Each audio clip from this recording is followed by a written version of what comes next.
Washington's probably a little bit better team than Oregon in some ways.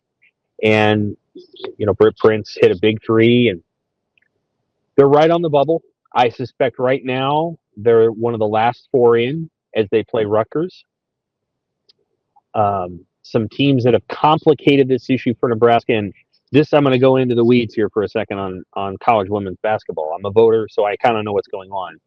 Some of the issues that have been complicated in the last couple of weeks is you've seen the Big 12. There's been teams in the Big 12 and teams in the ACC that have won on hellacious runs, big-time runs. One of those teams is a team that Nebraska beat in Virginia, and they're going to make the tournament, I think. They beat Notre Dame, and then they just had another big win yesterday. And so now Nebraska's, it's not a soft bubble. It's actually a pretty good bubble. And there's, Colorado is now on the bubble. Colorado's won 5 in a row. They just beat Texas Tech. And so Nebraska actually is really going to have to battle down the stretch here. Their NET ranking looks good, but they're going to have to beat Rutgers. And then my suspicion is they're going to have to win at least one in the Big Ten tournament, maybe two, because the bubble includes Arizona State. They have a new coach. He's really good. They've been very good most of the season. They're probably going to be, you need some help, and you need to probably get to 19 or 20 wins, and I'd say 20 to feel like you're certainly in. If they had beaten Oregon, I think that really would have helped them. But they're not going to get any help from beating Rutgers. That's the worst team in the Big Ten, and they're in the Big Ten tournament. They're going to play Purdue, Indiana, or Wisconsin, and that's probably not going to help them either.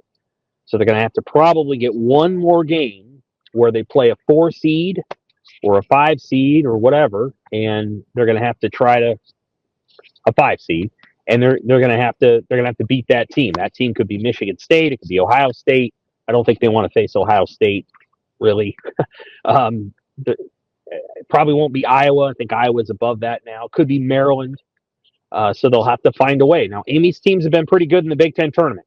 That I will say. She's done a good job in the Big Ten tournament. That's been something where she's been really good, and we'll see how it goes. The women's teams have always been way better in the Big Ten tournament than the men's teams at Nebraska. I'm not sure why. That includes most of Hoiberg's teams, except for maybe one. They struggled in the Big Ten tournament too. So we'll see how they do. But the women probably need to win 2 in the Big Ten tournament. Maybe I'm wrong about that, but looking at the bubble. And we're going to do a bubble comparison this week where we take 8 teams that are all in the bubble, and I think you're going to see, oh yeah, Nebraska can't just win one more and call it good. They're probably going to have to win 3.